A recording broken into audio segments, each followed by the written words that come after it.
back again. Welcome to the Tooele Happy Hour. I'm Jared. I'm David. Dave. And in the middle is Dean Adams. Right. Come right up, pull the microphone right up. You can hear me good? Yep, there you go. Right. So Dean is running for Tooele County Sheriff. And he's come in to kind of tell us about himself, plead his case. We've been chatting before this, but I think we should probably leave a little bit of that conversation out of this show. Hey, Dean, can we start where you tell us what a Tooele County Sheriff does versus just a regular sheriff? Well, a Tooele County Sheriff, or a sheriff, is the only elected law enforcement official out there for a county. Mm-hmm. Now, there are some areas that don't have sheriffs, but here in Tooele County, we do have an elected sheriff. They are in charge of everything from patrol, the courts, the canyons, the jails, dispatch, right down to search and rescue that we handle here in Tooele County. Mm. And that means they'd probably cover the emergency response and all of that other stuff. Just really, what do you call it? What's that emergency response building we have next to the county building? The EOC, right? Yeah. Mm-hmm. So we do have Bucky Whitehouse is facilitated with that, but dispatch is on the back side of that. Yes. Okay. So okay. All right. Make sure you stay close to that mic. You got to practically eat. Yeah, you got to kind of move your head around it, but that's okay. No one's going to get it their first time out. You'll we'll get a good interview out of you. So, what's prompted you to run for sheriff? This is actually my second time. So okay. I ran 4 years ago, and I'm not done. I still have a lot to do, a lot to offer. I've been in law enforcement now over 30 years. So there's things that I need to do here. I was raised here, right? So it's something that I've had planned for years and years and years. Matter of fact, when I was actually hired on as a Tooele County deputy sheriff, during the evaluation I had, we'd go through evaluations before we're hired on, of course. The doctor actually called Sheriff Park and told him that I was gunning for his position. Sheriff Park was a couple of sheriffs ago. Right. Okay. Well, he was the one before the current sheriff. Yeah, okay. My opponent before Wimmer. And now you're gunning for his. Yeah. Yeah. So I guess that doc was right about something. Right. So it's been in the works for years. My plan on doing this. So it's nothing new. Okay. Right. All right. What's your, if elected sheriff, what's kind of the goals? What's some of the stuff that you want to spearhead as sheriff? I need to bring back some of the things that we have lost from the past. There's certain things that the sheriff's office in the past did that we no longer do. So I'm going to bring some of those things back with a twist. I worked for Salt Lake County Sheriff's Office. I was a sergeant for Salt Lake County Sheriff's Office for many years. And during my time there working Sheriff's Administration, it's the largest, or was the largest sheriff's office in the state of Utah. So I learned well. And Tooele County has grown so much that I need to bring that big agency experience here to Tooele County. We're growing. You need to look ahead, look into the future, 5-year plans, everything else. And that's where I'm headed. So bringing back some of those ideas, some of those things that we used to do in the past, like I say, with a new twist. And then what are some of those things that need to be brought back, do you think? Well, if I go too much into detail, you never can. You can never go too much into detail on this show, especially when it comes to our law enforcement. Yeah, and because that has a big influence on our culture. It really does. Right. The huge thing we're suffering from right now as a sheriff's office is morale is really low right now. And I work with these individuals closely. I mean, my office, with what I do now in law enforcement, I work close with the deputies, the troopers, the city, Grantsville, Tooele City. So where I'm headed with things is to up the morale. Used to be we would meet somewhere, have lunch, we'd have discussions, talk, We don't do that anymore. Everything is no pig roasts. Nothing. So the morale is a huge issue. Right. Morale, to bring that forward, we need more staffing to assist with the workload that they're going through. That's part of what's bringing them down morale wise is the nonstop. They're going from case to case to case, from call to call to call. There's really no chance for proactive policing here right now. I mean, even back when I was a deputy sheriff here, we'd go nonstop. I have still texts saved to my phone from a supervisor, and his comment: "This is why we need at least 5 deputies," and that was back in 20, 13, 14, 15, 16. Oh, so and how we've grown so far since then, huh? Right. Mm-hmm. And on average, there's not very many staff on duty for Tooele County, which is the second largest county in the state of Utah, right? Mm-hmm. So geographically, it's huge. Right.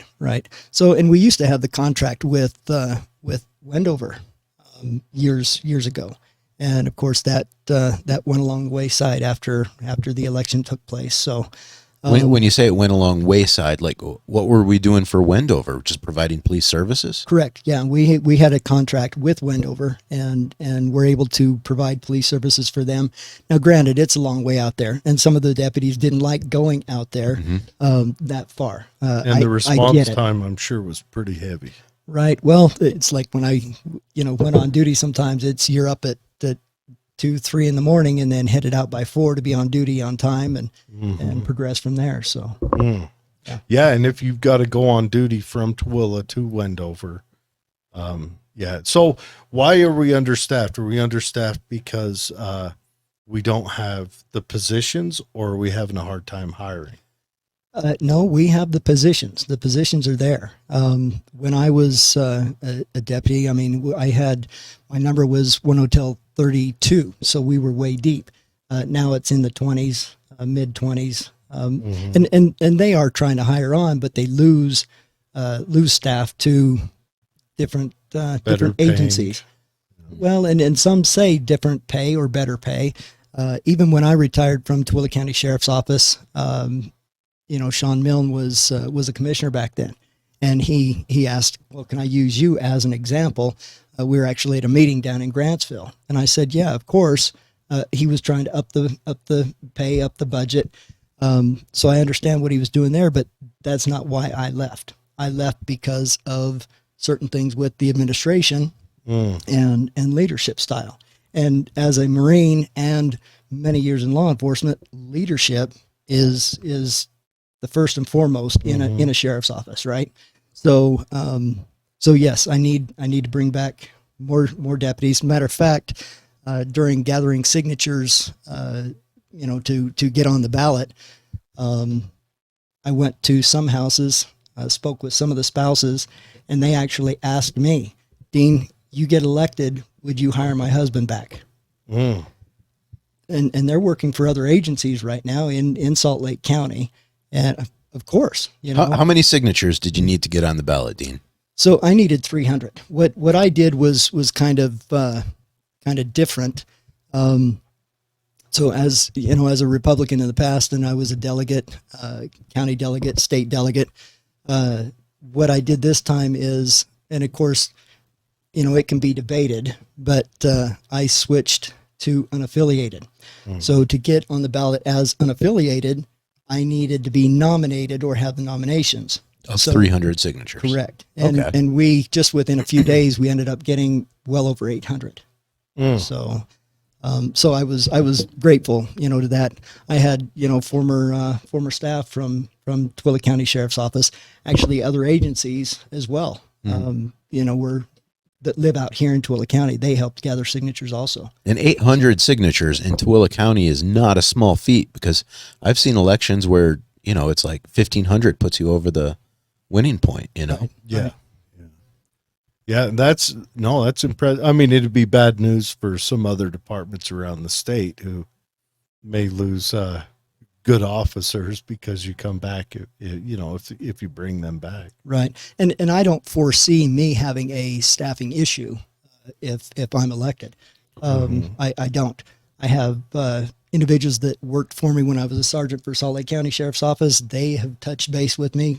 Would you hire me on? Sure. I mean, they have to go through the testing process and things of that nature. But no, I don't think I will have a staffing issue. Even them leaving other agencies and coming back here at a lower pay, right? I still think we will be okay as far as staffing goes, and that includes dispatchers. I had conversations with deputies, dispatchers, former, not current, but they're willing to come back and work here in Tooele County. They love it, right? One of the other individuals mentioned training. Well, what about training? Well, I'm the president-elect for the Utah Peace Officers Association. With my connections, with the networking I have with I'm an active instructor as well. So I can actually bring training here to Tooele County for our deputies, dispatchers, correction staff. Maybe open staff. up a secondary farm, make some money Right. for the county. Yeah. But my point to that is I can bring training here at little or no cost to the taxpayers. And that's Not just that. If you do it right, you can bring training there's a little bit of revenue. Didn't Ogden opened up a SWAT training camp? Right. And by doing that, they actually brought some revenue into, I think it was Ogden Police Department when they opened that up. We have that security forces right there on the depot. I don't see why there wouldn't be a reason why those two organizations couldn't even get together and double dip on training too. Right. I mean, Well, there's plenty of opportunities Yeah, for police officer training here in Utah. That's for sure. Yeah, when Dugway or South area sent security forces to any of the training, they paid for it. You know, when they sent them through drug enforcement or any of the shooting schools or any of that, they paid for it. But right, and some of the federal agencies that I've reached out to and actually spoke with, of course, Dean, will you host it? We'll come. Yeah. Oh, yeah. So yeah, I know the FBI out here in Utah's thirsted for something to do. I mean, Florida seems to get all the action anyway. Just saying. So, Dean, can people work part-time as police officers out here in Tooele? Or do they have to work full-time? No. That's one of the things that I would bring back as well. I proposed that years ago, and we would have other staff members, and we could double them up even with some of the deputies that we have, but bringing them out part-time. Sure, we can do that. It's easy. Now today in a conversation that I was at an FOP convention I had tonight, they said, so you can pay me $45 an hour. I said, no, that's not it. For part-time. That's my part-time job. Not happening. Yeah.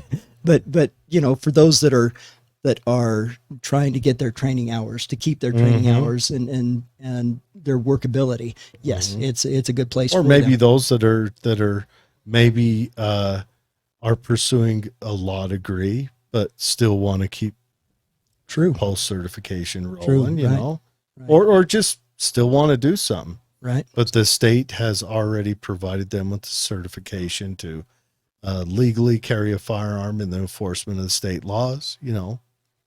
Maybe they want to do Saturday nights. Got to have something to do. It picks up In between I bet you it does. Constitutional 101 and, I don't know what other classes lawyers go through, how to, make $50 a sentence, whatever it is, but those classes, know. But yes, reserve deputies would be, brought back. I mean, that needs done. I suggested that years ago, and then my opponent then did that. So good, good times there, right? Yeah. But it needs implemented even more so now. Having the experience with Salt Lake County Sheriff's Office, I can do that and make it work better than what it was. What is the starting wage for a Tooele County police officer? It's in the 20s now. When I started, it was under 20. So now they have different levels as well. Deputy level 1, 2, and so on. Of course, promotion to sergeant, and then on up also. So the exact amount keeps changing. We want to definitely try to compete. That's, it's hard to do with Salt Lake County just being a short distance away. And what are they making? Are they in the 30s? They're making in the 30s, yeah. And, Wow. and some of them, in some cases, are making in the 40s, right? Yeah. Yeah. So it does impact these smaller areas. And that's a tough thing to call out. Law enforcement, above all else, has shitty hours. And it's a tough job. You got to deal with people. Yeah. Even if you don't have to deal with people, even if you have an assignment where you don't have to deal with creepy and any of that, say you got an assignment where you talk to the nice little church ladies. I promise you the hours are going to suck. You're working on Sunday then. Right. But that's not bad. I mean, that's part of what I used to do when I was a deputy sheriff. Work with the church ladies or crappy hours? Well, crappy hours, but both. I mean, get out of your car. Yeah. Speak with these individuals. Oh, yeah. Have conversations. That's more the style of where I want things to go. However, we need the staff to be able to do that, right? That's something I think that's missing in law enforcement across the board lately is the communication with the general populace. Right. And I think that's been lost, not just on law enforcement side, but it's been lost on the general populace side. And there's been kind of a rift built up there over the last little while. Right. Well, and these deputies out here, some of them I've known for years, and they are doing a good job, an outstanding job. So when they go on duty as a general road patrol deputy, right? Once they go on duty, they're open to do whatever. So those deputies are doing what they need to do during their shift, right? It's their whatever they want to do, wherever they want to go, pretty much is what they need to do. However, the calls that come in, they keep them close and they keep them busy, so they can't just stop, get out of the car, walk, like on a Saturday down to Stansbury. Yeah, exactly, down at Stansbury and get out of their vehicle, let dispatch know I am on foot, and walk through the crowds and talk to people, right? Yeah, that does make it tough. And that's another thing in the rural communities, where in the cities where they build everything straight up, you could have one police officer assigned to 10,000 people and maybe cover a block. Right. But out here, one police officer assigned to 10,000 people, he might be covering, to Wendover. Right. And there was times, and of course this still happens today. It wasn't too long ago. An individual was taken to the hospital. I happened to be over there with one of the individuals that I had on paper with me, spoke with the deputy, and there was only two of them on during that time that one was there at the hospital. One got pulled for medical and... Right. Well, he was there to check on somebody, but so he wasn't actually staying. But my point being is two deputies at that point in time, two. That's a rough thing. I would figure you'd want two in a police car. Well, maybe not two in a police car, because you still want the motorized presence if something happens. You want to have, say you've got to surround a house. You don't want one police car show up to try to control 4 directions or even 2 directions. You want to have, that's why it's better rural to have multiple police cars. Maybe I just seen a lot of Hollywood movies where you got a partner in the car. Yeah. What was RoboCop? What was that old black and white one? Book 'em down. Chips. Chips too. Yeah, but they were on motorcycles. But right. No, it is scary if you have one pulled off. Say there's an incident, a car wreck. Both of them need to respond. If it's a wreck, can the county request support from, say, Tooele City or Grantsville? Right, and we've done that. I mean, it's now they can obviously get support from the highway patrol. Correct. That's probably their easiest place to get support from. But so then you leave one county officer behind because he's got to file the paperwork. Then you've got one guy to respond if something else happens. Right. It gets taxing. There was one Sunday morning I was down Stansbury handling a domestic violence case. Mother taking the kids and headed to Montana. The dad was trying to stop her. I was there dealing with that. The in-laws show up. The other individual that was on duty with me, he ends up leaving. I would rather staple baloney to my face and run through wolves than deal with domestic violence. Right. So I'm dealing with the domestic violence case. The individual that was coming to help me, he gets sent to Lake Point because a guy comes out with a knife and starts chasing a woman down the street. And you can't not go to Lake Point under that circumstance, and you can't not go to the domestic violence. Right. And it was a trooper that actually came off of I-80 to help the individual in Lake Point. And who came and helped you? Because nobody. Domestic violence needs people bad. Right. Like you shouldn't. It should be a law for law enforcement officers. Don't deal with domestic violence alone, because you need to watch your back. Right. Because you're protecting the girl by approaching him, and she changes her mind. And next thing you know, you've got an ape on your back swinging on you. Yeah. And then your threat's still in front of you. Yeah. Those are the worst. Such a lose-lose situation, right? It's the worst. Be. The minute you put cuffs on the dude, you don't know what she's going to do. Mm-hmm. Well, and there's this switch too, to where it's the females that end up going to jail too. I mean, it's not just males, it's females as well. Yeah, and either way, and you don't know what the dude's going to do if you've got to put her in cuffs. Right. The minute that sinks in real, they may be in that passionate brawl, but the minute that sinks in for real, that one of them is going to alter life. Well, not even the men or the women, but you've got little kids now going into the house to get the gun to protect daddy. In-laws showing up. You don't know if the in-laws a wackadoo. Right. Usually. And I heard Montana mentioned, we know they're sane. I mean, where was the Unabomber? Uh-huh. Yeah. So, but I seriously commend the deputies that are out there doing the jobs in Tooele City, Grantsville City, Stockton, the calls that we go on with adult probation and parole. I mean, we're doing the same thing. You know, we're helping out. They help us. Yeah. We'll approach gently your current situation. Did you choose this my assignment now? Yes. No.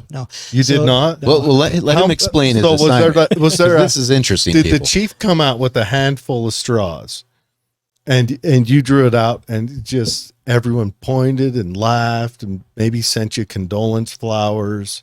You would think. I was actually hired. So when I retired from Tooele County Sheriff's Office, let's back up. So after I got out of the Marine Corps, then I started into law enforcement and started working at the prison, left there, went to Salt Lake County Sheriff's Office, and that's where I retired as a sergeant. What'd you do for years. What'd you do for the Corps? I was Grunt 0311 to begin with, and then they recruited me for embassy duty. So I was Marine Security Guard at embassies. So which embassy did you get stuck in? The first one, I graduated head of my class, so they sent me to Budapest, Hungary. That's before the wall came down. That's like a reward for getting first place. It actually I'll bet was. that was beautiful. It was. It was. So I was there during the time that the barbed wire fence came down between Austria and Hungary. The Berlin Wall. I have chunks of the Berlin Wall at home. So yeah, it was a pivotal time. And then George H.W. Bush and Barbara Bush also showed up to the Marine House there. So we visited with them for a while, and nice. And yeah, it was a good time. I was like in 5th grade when the wall came down, man. Right. Oh yeah, I was. You're getting old, Dean. Yeah, I'll be 54 next month. Hey, you're still physically in condition to do this kind of stuff. Right, so, congratulations. Thank you. So, but after retiring from Salt Lake County Sheriff's Office, then I had to do a year away because they changed our retirement systems. Right. Yeah, I heard Utah did something goofy with law enforcement retirement. My dad. You couldn't do 20 and call it quits. No. You had to do 20 and then go weird and donate time and, I don't know. Yeah. Good job. So I ended up leaving for a year, but worked TSA federal, did that for almost a year and also worked as a deputy constable too. So TSA, yes. TSA. Yeah. Okay. Yeah. All right. Yep. And then was you working like in the baggage check area, or did they have you on the? No, you go to get on a plane. You're coming to see me. Okay. We'll get you through. Okay. All right. All right. So that's what I. But I'll that's bet what I that did. wasn't too bad of a job, though. I liked it. You get to meet people, and Right. You here's don't one get thing. flight benefits though, No. unfortunately. No. If everyone that comes up to you under any circumstance, if you smile and approach them friendly, you generally get a pretty good response out of them, unless they're wackadoo, and then that tells you everything you need to know about them. Right. Yeah. know? There was a few individuals that had issues, but Yeah. who doesn't? What year was this when you were doing the TSA? That was 2013 because I retired. Yeah, I 2013. retired So that in was- 2012. That was knee deep in taking your shoes off and Yes. all the Yes. good stuff. Yep. Yeah. All right. Unless you had special conditions, and then you come through the machine, and we were able to. Now Treat everyone you. goes through the machine. Pretty much. Yeah. There's a machine for everybody I nowadays. mean, unless they're using that to get their Put your little hands up over your head. to get their little jollies and put some poor agent through it. And he's, oh, really? All right, let me get my gloves. Yeah. Yeah. Take them into secure area. But I also did to keep my certification up and everything else. I worked as a deputy constable and worked the courts in Salt Lake and transportation and things of that Oh, nature. good. So I never really stepped out of law enforcement. I mean, I left one Friday and was back into it on Monday. So, and then when I finished there, that's when I came to Tooele County Sheriff's Office. So Okay. How many law enforcement jobs have you held at one time at most? 3. Okay, 3. that's impressive. Yeah. So I was working. Yes, I was. Yeah. So I keep myself busy. But there's been a reason for it. I'm progressing all the time. So Yeah. I mean, now I've been doing this over 30 years. But the answer to your question is, why did they select me for what I was doing or what I'm doing now? Because of all my years and experience through investigations and dealing with sex offenders and those that are doing rotten crimes. The one of the most heinous of crimes. Right. So when the Utah Department of Corrections hired me as an agent for adult probation and parole, the individual that was hiring me, I knew his dad way back in the 90s. Flipped him off one time, did you? Revenge came. We were friends. So Oh, beat him at cards one night. right. I see. Revenge is had. Yeah. Yeah. It's So like but that. I he- promised you I'd get him Dean, back. yeah, we'll get Dean back. Yeah. Okay. So, but no, he says, with all your experience, would you mind if you take on a sex offender caseload? So back in 2016, when I hired on with adult probation and parole, then that's where I've been assigned. So I actually worked the sex offender caseloads in Salt Lake, the SOMIO unit in Salt Lake, and then later on transferred back out here to Tooele. So I handle all the sex offenders, child abusers, and kidnappers, and some of the mentally ill that reside within Tooele County. Is there a lot of it going on in Tooele County? I mean, would you say it's like exponentially higher for the population level? Unfortunately, yes. And what actually we have discussed in the office that's brought more of this on was what just took place? COVID. Mm-hmm. So it kept people home. People were using their computers. They were using their Did phones. so that made it get worse? Yes. Yeah. That up. the Thanks again, caseloads. COVID. Right. We're just getting screwed left and right from that thing. Right. Yeah. Yeah. It That wasn't was a a good that was a thing. poor choice of words, Jared. Right. And so, yeah, that's one thing that I could never imagine doing is being. I'm sure you got selected because you have a steady disposition. Because I couldn't imagine having to deal one-on-one with those people, I'm sorry, I just couldn't do it. It'd be something that I couldn't stow that and act like a professional. In my younger years, I would probably say this wouldn't have been a good assignment for me. And I'm sure it wouldn't. Right. But because of the years of service and everything from training, I mean, the CIT training, the mental health training, everything that we do, plus my leadership, sergeant for the largest sheriff's office in the state of Utah and dealing with incidents throughout, my career. That's what prepped me for doing what I'm doing now. Hopefully I can continue to do a good job. I mean, that's right? We need to make sure the citizens are safe, as well as these individuals that are not offending now. They're done with their jail time. They're done with their prison time. So they're out seeing me. Hopefully I can keep them coached and going down the correct path. Well, you do need to keep them safe, but also keep friends and neighbors safe from them. And I'm sorry to put it so blatantly. Oh no, that's what I mean. Yes. Until we can buy an island, Bikini Atoll sounds fine. I know it's a little glowy at night, but it's got an airstrip.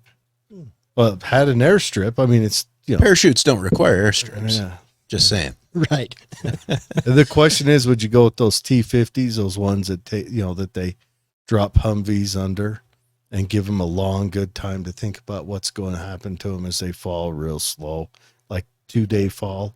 Or do you go with like a little quicker one and lack of training, let them cook in real hard? I just throwing it out. Now, here's a question for you, Dean. Sure. In this profession where you're dealing with sex offenders, how many of those people are like, I didn't know she was 17 or 16? Like, is there a lot of that too? Right. So some of the youngest that I have been 18 and 19 years old, just out of high school. The offenders? Mm-hmm. Correct. Yeah. Well, and that's common. Young men are, they're retarded. Well, not even men. I remember up in upstate New York, communist New York, upstate New York isn't communist. A girl was like 17. Her boyfriend was like 15 or something like that. She ended up having to put like the sex offender sign out on the lawn on the parents' house and stuff. And it's she had to have been older than 17. Isn't there a what do they call it? The Romeo and Juliet law that covers something like that. It was something within those parameters. But she'd had to have been 18 and him 15, where they breached whatever the municipality. I think here in Utah it's a 3-year mark, isn't it? Yes. Yeah, but so it depends. So if it's an older individual, of course, older individual and the victim being 17. There's an age difference in there that's included, as well as individuals that are 18 and their victim being 17, 16, 15. Yeah, I think there's like a 3-year mark when, and generally, not to sound, also the wealth of the victim's parents, I'm sad to say, or not the wealth, the ability of the victim's parents. In this situation, it's more of a revenge thing. Yeah. Because at that point, they've grown up a little more in age, and he's like, I'm going to mess with you. You know what I mean? Right. And, she ended up having to put a lawn sign out. No kidding. Yeah. See, and here we don't, we try not to let them be targeted, right? They're supposed to have already served their time. Yes. Whether it's prison time or jail time. So even on the sex offender registry, when people are looking at that, it has a clause down there to let them know if you're using the sex offender registry to harm, threaten, harass, and they can be charged with a Class B misdemeanor or doing so. So leave the sex offender alone, leave their family alone, type thing. And I am a firm believer in that. Once you have served your time, that you should be afforded all constitutional rights. The hard part is sex offenders run into that ground where, like, you capture a multiple murder, someone who has murdered a second time, they're not going to end up back out on the streets. And if they do, you're in California and your governor sucks. Right. And he put them out because it looked shiny to the progressives. But the sex offender, there's such a serialization of that where they're repeat offenders. So I agree that we need to add in that additional parole where they need to check in for a period of time with someone to make sure they're still on the straight and narrow. And honestly, I wouldn't mind if that period of time wasn't forever, because you don't want the guy to hit early Alzheimer's and revert back. And I'm not saying this to be hard on Alzheimer's, and the check-in doesn't have to be a harsh one. It just has to be a how you doing, what's going on, Right. And we try to do that consistently, while they're on parole or on probation. Now, once they're off paper, then it's up to the local municipalities, whether it be the sheriff's office, whether it be Tooele City, because the individual themselves is still on the sex offender registry. So if they fail to register, it's a third-degree felony, and they're back on probation. They go to the judge puts them back on probation. Dean gets them and again. then they're back to you. Right. Let's say they keep up with their stuff. What duties can a municipality carry out? Can they do, like, I know you wouldn't want to have it so they can just approach their door, because that's essentially saying they're still on lifelong probation, but do they kind of keep an eye out for them? Maybe they do, and they actually go to their door. Do they? Oh yeah. They have to maintain. I mean, you'd honestly want to kind of, right, as weird as this sounds, befriend them. How you doing? Right. What's it? Let them know. You're off for 30 years now, but I want to come by and say hi. Is there anything you want to, approach me with? Is there anything I can do to help you out with any, cuckoo notions you may have going on? Well, and so I know you said 30 years, but some individuals are held to a 10-year on the registry. Mm-hmm. Some individuals, their crimes were heinous enough that they are on lifetime registry. Mm-hmm. So those are the ones that you really, keep track of throughout the timeline, right? I mean, they're checked on all the time. So the ones on the lifetime. Oh yeah. Correct. Right. Yeah. Can you differentiate when you look at the registry? Like, that guy's on there for life, that guy's on there for 10 years, that guy just peed in the street and got caught? Does it say how long they're on the registry for? How long their probation is? Right. Well, basically off of their crime, right, is the judge's sentence as mm-hmm. where they limit things.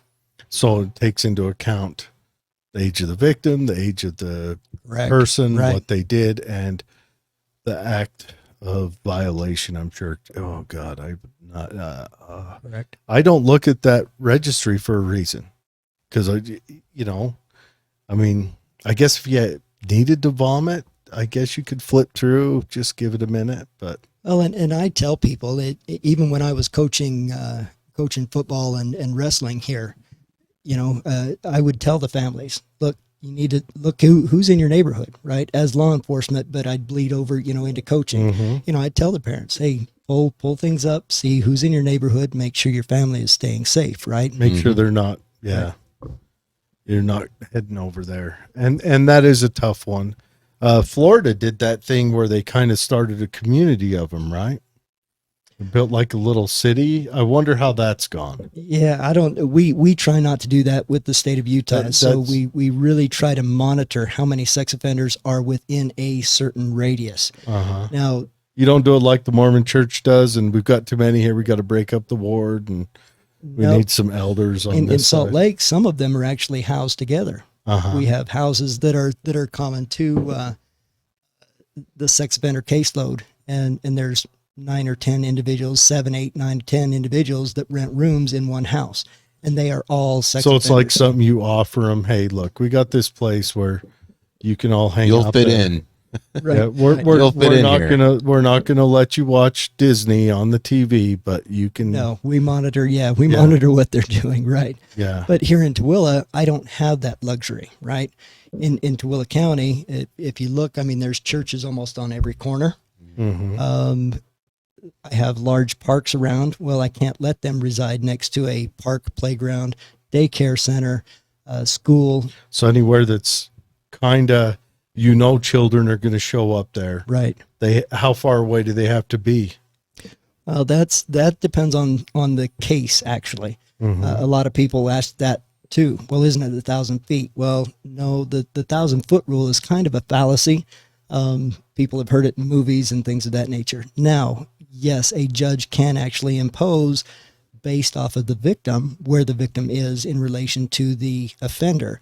You cannot be within 1,000 foot of whatever. One of the sex offenders here that I had a few years ago, the judge actually put that in place. You cannot be within 1,000 feet of a school.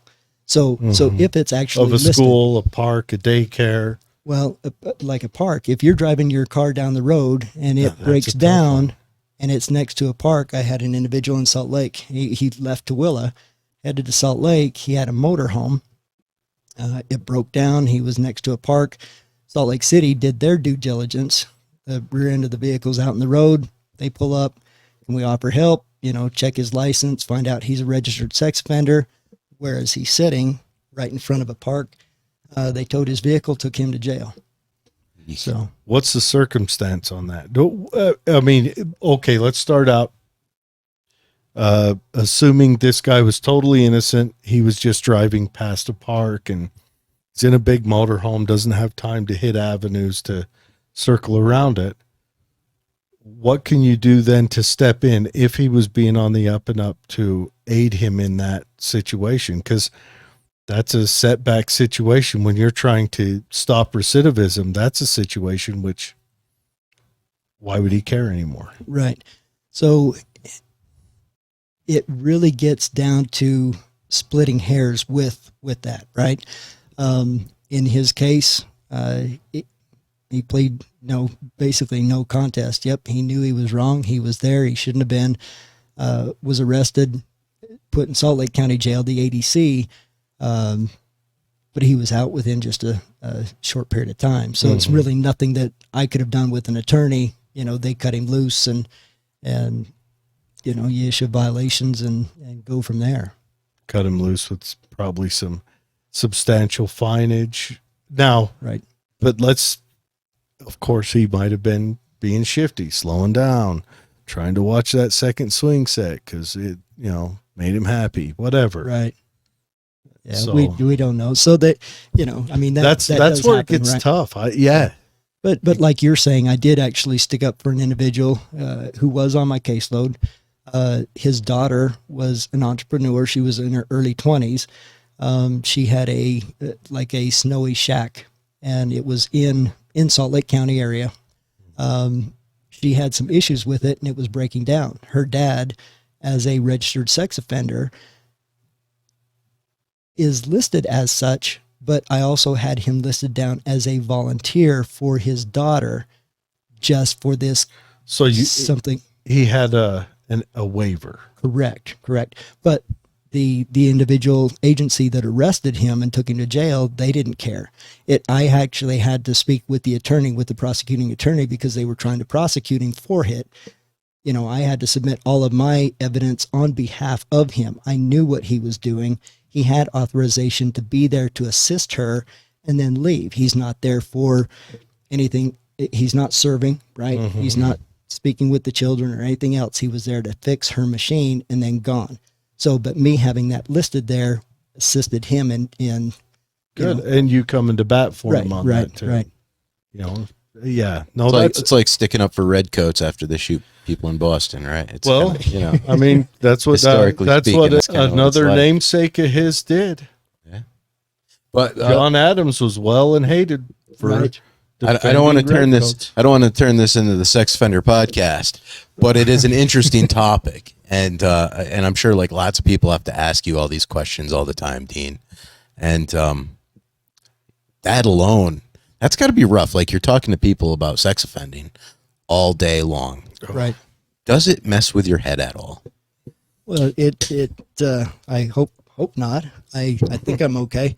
I have to read the reports. I read the PSIs, the pre-sentence investigative reports, or if I'm part of the investigation, seeing the pictures, seeing the videos, knowing what the individuals did during their time with their victims. So, I've been doing this a long time, so I can put it in the back of my head and still treat an individual like they are an individual.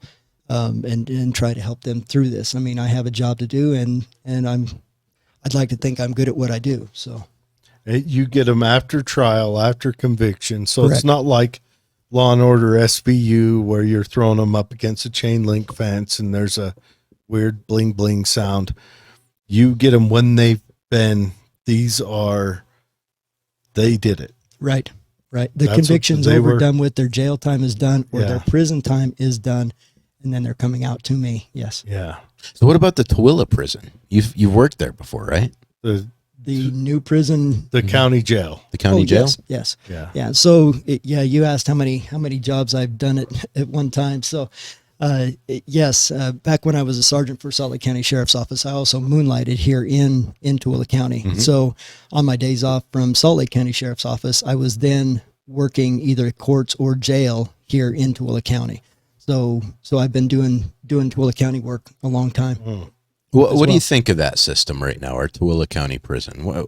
Any thoughts or opinions that you just want to let people know about? The Tooele County Jail? Yeah. How do you feel about it? Well, right now, staffing issue is quite bad. I just had a former employee come to me, and the individual spoke on behalf of the officers in there, saying flat out, look, it's a safety concern. Safety is a huge issue. Treatment is not good of the staff. I've had former prisoners, right?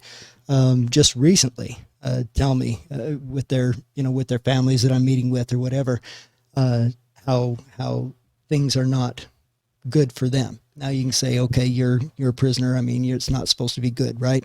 I'm not in there. I'm not working it. I don't know what's actually taking place. So, but there again, morale has a lot to do with things. They're short staffed. They need to be safe, staff, on both sides, right? Staff, the staff and the prisoners. Right? Yeah, the staff and the guests. Right, the guests. Yes. Yeah, I like to be politically. It's like Airbnb. That one was for you progressives. You're welcome. But yeah, it's a concern. It's a concern. It And there definitely- again, I don't think I will have a staffing issue. Once elected as Tooele County Sheriff, I will have staff coming here. It will take time to get those staff here. I mean, you have to go through a process. You can't just open the doors. Some agencies are offering 1-to-1 or 1-for-1 to come to work. I agree with that. We can do 1-for-1, get them in here. What's 1-for-1? So the amount of law enforcement years that you have, it can equate over as well. Getting you hired, getting you seniority, and getting you higher pay when you're hired on for a new agency. And So that retirement means- as well. Probably, that means if right? you're a level 3 in Salt Lake, you come over as a level 3 in Tooele instead of kicking down the bottom. Right. Yeah, Yeah. and So, also with the crappy hours thing, your hours maybe right. They don't get the seniority a little- that they had. Right. okay. But they get the pay equivalency to what they had when they Okay. left. Interesting. Right. Okay. All right. So there's a lot of agencies in Salt Lake that are doing this, and it's almost like a round robin. I still have a lot of friends that work different agencies in Salt Lake. Some will leave one agency for another because they get higher pay on a 1-for-1. Yeah, people are going to go where the money is. I don't care what Right. profession it is. You can have all the loyalty to Tooele that you want, but if someone's going to offer you $30 an hour versus $20 an hour, you're probably Well, going to make even the when drive. the money's Right. close, they might leave because they've got an opportunity maybe to work a particular skill set there. Right. If they want to be on a CERT team or they want to God forbid deal with sexual violence stuff, but you might see them move for skill set and educational opportunities. Well, not only that, but as far as leadership as well, right? Yeah. If you have a good agency and a good leadership, you can eat a lot of crap for a good good agency. Someone that has your back and has Right. a well-run system. You don't find yourself getting drug in front of the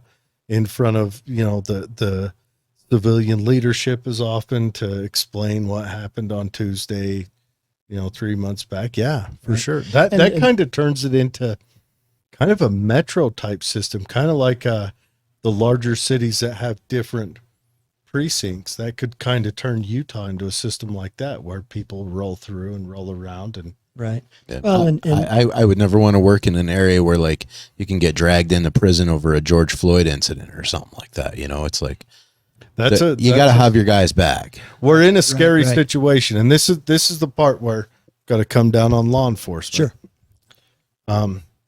There has been, and the George Floyd thing, I've spoke about it before. I think that was, what was his name?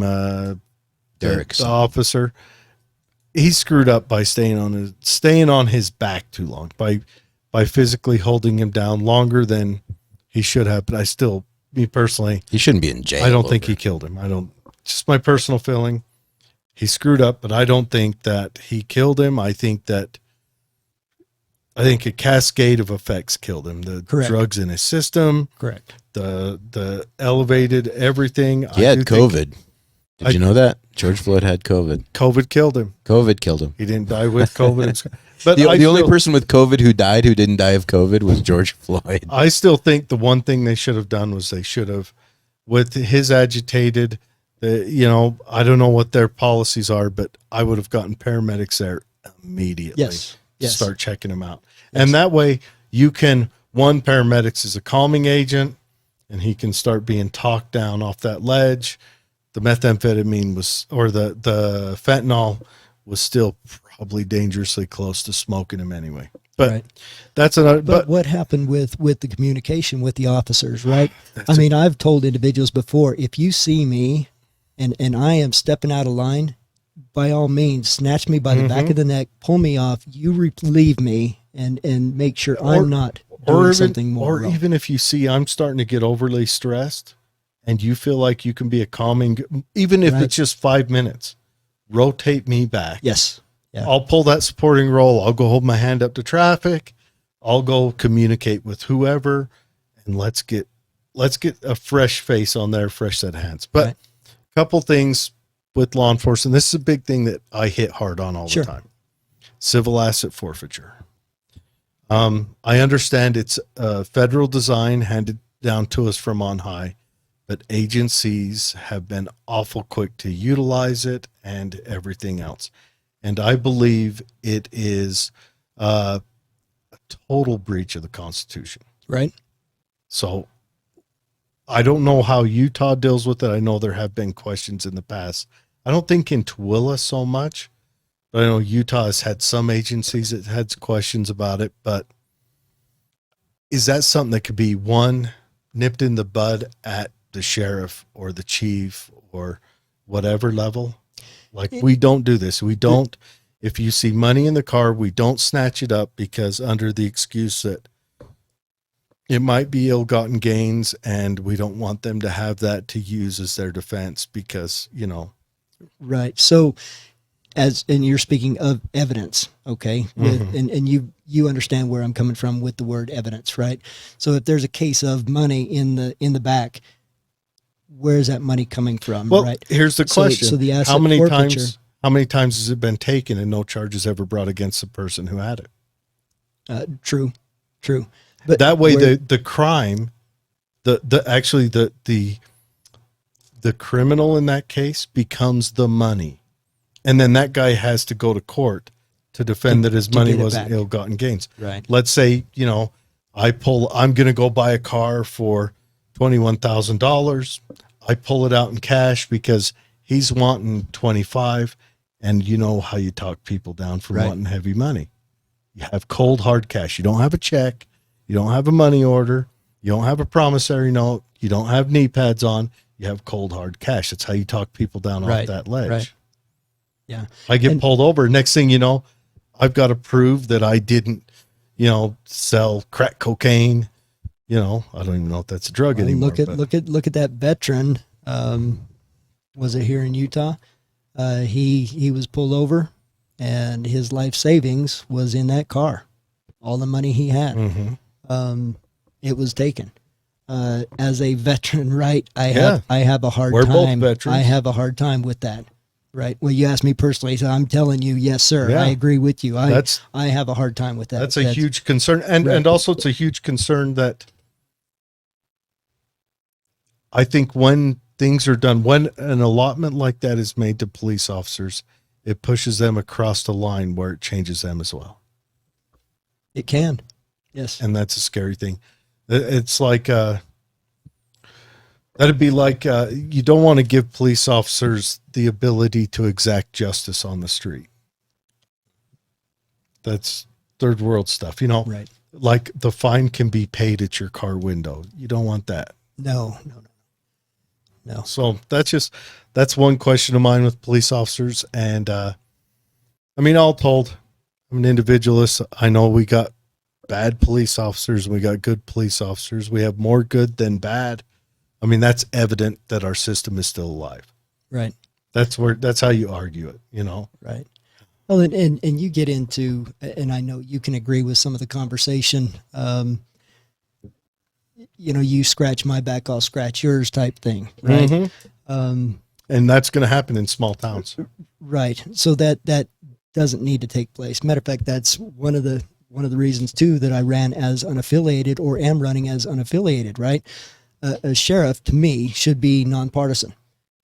Sheriff is for each and every individual. It doesn't matter race, religion, color, creed, sexual orientation, political affiliation. What comes down is that individual and the law that was violated or would be violated. In the case of a sheriff, this was my next point. Sure. The law that needs to be upheld. Correct. What's your thoughts on sheriffs standing up to the federal agencies when they go to overstep their legal authorities? Kind of like the ATF agent that was arrested for knocking on someone's door and asking for their guns, and then she called the police. And did you see that video? I haven't either. Oh, the ATF agent cried when the police had him down. I can't. Oh no, I couldn't help it. No, it was kind of interesting. It was a messed up arrest. The ATF agent was arrested because he was in plain clothes. Uh-huh. He had a sidearm. He was in Ohio, and the police wanted his ID, and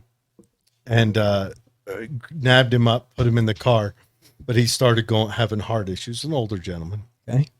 And no, that was a different circumstance. What I'm thinking of right now is Missouri.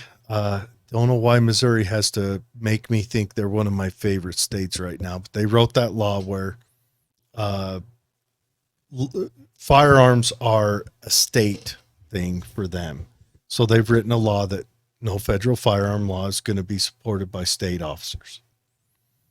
Well, the ATF wrote Missouri last week. This law was passed 2 years ago. So state officers can't support any of the federal officers in enforcing the ATF with how the ATF tends to every year and a half rewrite the gun laws, especially surrounding the pistols that are manufactured out of rifle platforms, things like that. The ATF does stuff like that because, I'm going to say it right now, they're dog shit and that's all they are. But anyways, and I just don't like it because they're unelected individuals that get to write the laws they enforce. I think that's just a busted system. If we want Beria as our president, let's just make it happen. He was Stalin's henchman. Right. Anyways, so the ATF wrote a sheriff in Missouri 2 weeks ago saying, we want the list of every concealed carry permit holder. No, I disagree with that. Yeah. No, it was the state attorney wrote him back and said, you can't ask for this. It's a breach of the state law, a breach of federal law, everything else. But no, even like the red flag law, no, right. Our Constitution, as a 5-year Marine Corps veteran, 30 years in law enforcement, pro Second Amendment. Matter of fact, Tooele County, as far as I'm concerned, should be a sanctuary county. Yeah. Oh, yeah. Well, we like that.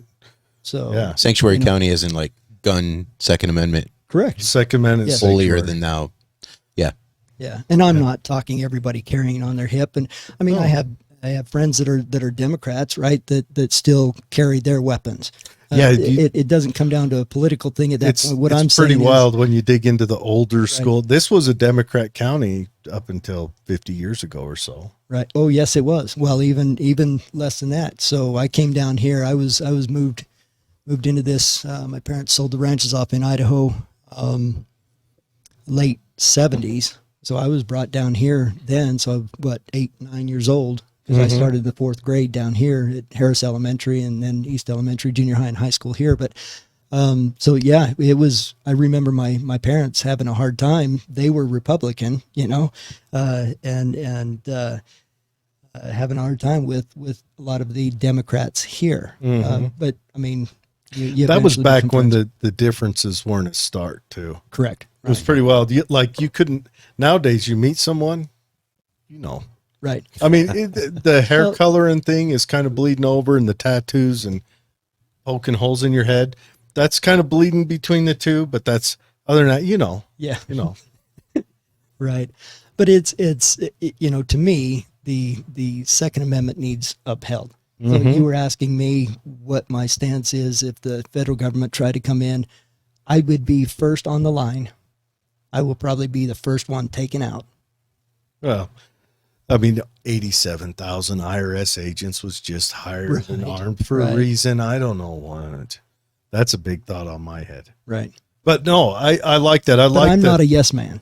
Yeah. Okay. I'm a fighter and I do what's right for the right reasons. Now, we need to close the show out. We've had you for an hour, but I want to ask you one last question. You Sure. see in the movies, this is a fictional number. You see in the movies where the sheriff steps out and deputizes the whole town or a substantial number of guys.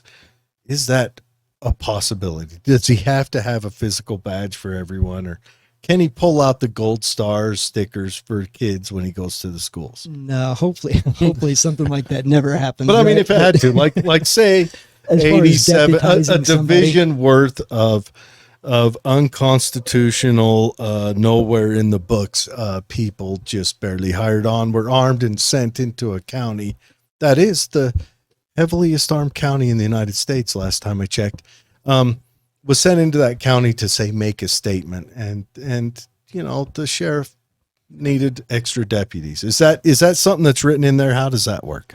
What movie are you watching, Jared? Yeah, that's where is he getting it? Oh, this is straight fiction. This He is said straight yeah, fiction. John Wayne crap. yeah. Hypothetical. This is question. Robert Heinlein area. We're way out there. If the citizens needed to be deputized to assist, why aren't they just assisting already? Yeah, but I mean, the movies always have him come out, trophy right hand, you're a deputy now. You go out. We could go back to Mayberry too. Yeah, hey, it's a good time. I wonder if it was really that good in Mayberry though. Oh, Barney had it made. He did. I mean, unless he washed that shirt and then had to dig through a stack of clean clothes for that bullet. But, right? yeah. The single bullet. Yeah. No, I like that. The sanctuary county, I wonder how far it goes, and there is some legal questions with it. I would like to see the state of Utah become a bulwark for that somehow. The state of Missouri has come through. They have been, but I think they're doing it for the wrong reasons. I think they're doing it on a partisan basis. That's just my thoughts. They may not be. Well, again, like I said, a sheriff should be nonpartisan. And in one of my conversations I had with Rosie Rivera, sheriff of Salt Lake County, she and I have been friends for years. We worked together a short period of time in sheriff's admin when I left the PIO work and she came in. But one of the recent conversations we had, she agreed with me as far as the sheriff should be nonpartisan. But that's not the way it is. And she's Democrat. Ran on the Democratic Party. Could you imagine a libertarian sheriff? That'd be interesting. They almost had one in New Hampshire. Right. That we tried having them on the show. Remember, we had that trans, or was it just a cross dresser, ran as a Republican and made it just because it was Republican. Shouldn't have said it. Just because was it a she to he? Or It was I a can't shim. remember. A shim? Was it a he to? Was it a female transgender? Okay. It was a man as a woman. That individual ran as a Republican to kind of poke the eye in the Republican and then won. Right. Because Just to make a point. they were anti-Republican. But I don't think that was a That was libertarian. It was an anarchist, wasn't. I think. Right, Yeah, she was an believe it anarchist. Which is a little harder than a libertarian if it's in the right context. Yeah, sure. Yeah. So that is a big question. I would like to see, I think laws should be nonpartisan. Well, right. I would love to see. If, I would love to if see. I'm arresting you for a crime, it's for that crime specifically, not because you're a Democrat or a Republican, libertarian, what have you. Even non-arrestable laws, just like True. I think Citations. our federal government's gotten too bloated with them writing laws, because I can't imagine Washington D.C. knows anything about Tooele, Utah. No. Who knows where we're at on their radar? Yeah, I don't even think Salt Lake City knows anything about Tooele, Utah. Yeah. They avoid us like the plague. So one, I like keeping laws local. I like, and so I like, we have a constitution. That's the overarching law. Correct. We work, Right. we operate within these bounds, and then it breaks down to states, and states say, okay, we can manage fitting everybody inside this box without, disrupting things. So we're going to write a law that fits that. And then it goes to a county, and the county says, okay, we can fit this smaller box, has more stuff in it, but everyone seems to fit, and then it goes a little smaller to the city, and so on and so forth. And then me perfect. That's how the 10th Amendment is supposed to, theoretically. 10th and 9th. Filter everything supposed to. Shocking. I know. It's funny how maybe in DC a wind came through and blew that first page down the road, and they forgot it was there, and they've been operating off page 2 and 4th. I don't know. We can think. Yeah. Well, they can show us, but You're being generous there, Yeah. Jared. I know. Right. Let's right. face it. It's a little bit more malicious. Maybe. But Dean, I like what you got going on. Thank I you. see you're a part of another club. A couple of my friends are a part of another organization, and it's a good one. It's, we could joke about it later. I don't like joking about that one on air. Right. Anyways, but yeah, no, I like what you're saying, and I don't. Well, thank you. Well, good luck with your campaign. Thank you. Yeah. Appreciate it. Yeah, I'm an open book. So, people want to ask questions. On Facebook Messenger, people I don't know have actually gotten a hold of me. What do you think of this? What do you want done here? What do you, and I answer them. The understaffing thing is kind of a scary prospect. It hurts. It hurts. Because your sheriff is, we just had a fire. And I'll bet a lot of sheriffs put in a lot of extra hours. They did. Yes, they just had a fire. They did an outstanding job trying to maintain. Even if just controlling that road by it, Right. Well, and other entities within the sheriff's office was used for that too. Search, sheriff's office. Oh yeah, you've got to pull in was up search there. and rescue and Right. have them start doing, because you might be understaffed, and you might have a guy putting in 16 hours. Right. And then that's where the reserve deputies would come into play and as then well. God forbid you have a car wreck. True. Yeah. And you got a guy he's on 15 hours, 59 minutes, and someone's got to go to that car wreck. Right. So And he's they're- at risk. And they're done it. He's at risk. Other drivers are at risk, and then he might have to show up and provide some aid. Right. That's a heavy thing. That's a heavy burden to understaff, and I'd like. We to ask see a that. lot of our police officers. We really do. Right. We do. Mhm. But there again, you get into, okay, how are you going to afford those? Well, it's, this is where I'm going to be working closely or trying to work closely with the Tooele County. It used to be the commissioners, right? Mm-hmm. Now we have the county council. Mm-hmm. So, working with the county council they hold the purse strings for the sheriff's office. They do. Right. Not me as a sheriff. The county council holds the purse strings. And they're the ones that I would have to work with and Got to schmooze them. and try to help them understand where I'm coming from. Yeah. Oh I've yeah. been there, done it, 30 years worth, right? Oh yeah. And you've got to prove to them that they've got to follow through on some of this stuff. And if we're understaffed, what does that make the budget look like? I mean, we're getting a tax raise. Might eat it up if you fill that staffing. Well, we need We need do. more. We need deputies. That we do. And the sheriff also covers dispatch, which covers the cities. Yes. Well, the dispatchers. So those ladies, those men and women that work in dispatch, I commend you wholeheartedly there. They're working long hours. Number one. Now they're short staffed as well. Two of them just left again. Not just that, they're stuck in a cubicle. A sheriff's officer can say, you know what, I'm gonna take a walk across this parking lot, wake me up, and just check stuff out. Right.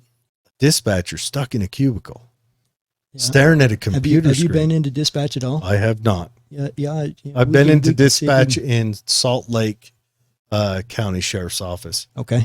So yeah, I recognize what they're doing. They're stuck. Right. They're stuck with the.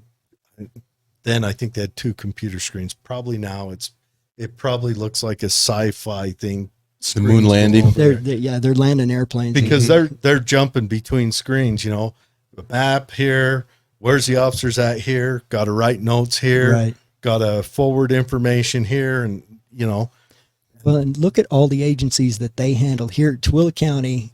Seriously, these Tooele County dispatchers are the best I've ever been working around, and that's not saying others aren't good, right?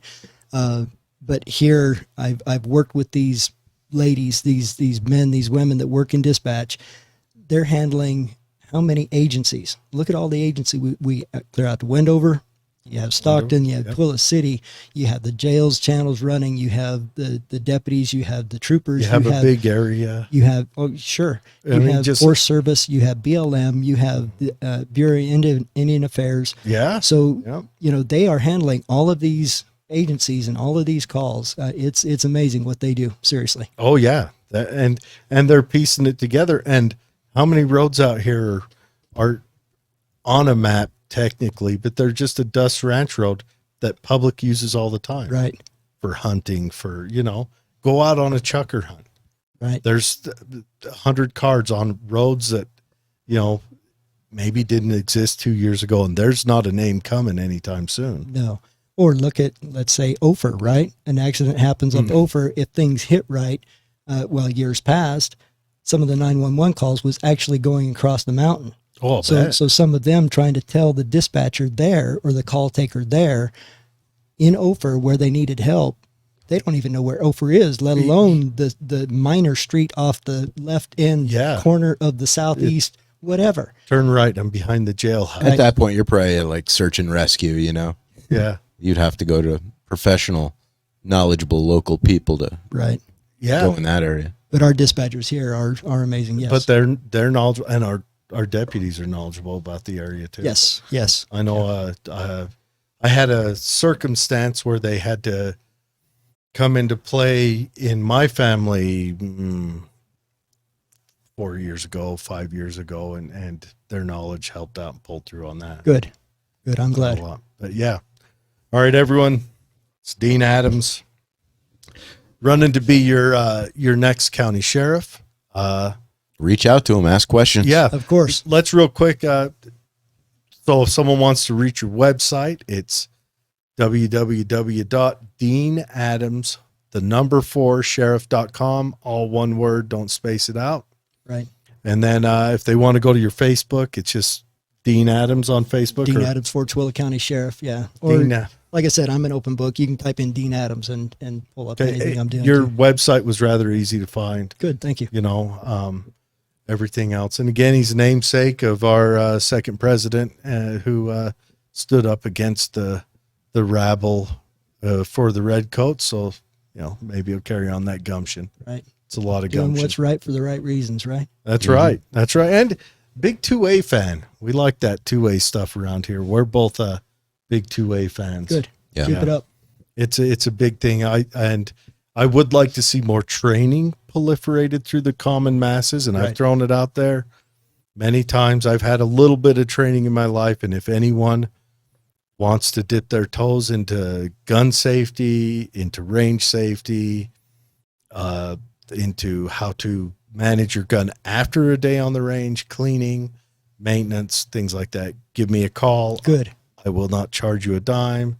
We'll go out to the range and shoot them. And even if you want to try shooting a gun and you've never done it, I'll bring a gun, of the flavor you want to try. I'll bring the ammo, and we'll teach it, and we'll do it right. Outstanding. Take him up on it. That's a good deal right there. Especially if he's bringing the ammo. My God, what are you, made of money? Right. Hey, now. You bring the lunch. Yeah. But yeah, seriously. But I think the Second Amendment's very important. We saw how Australia, we saw how the communist peoples, China, Canada operated just north of us.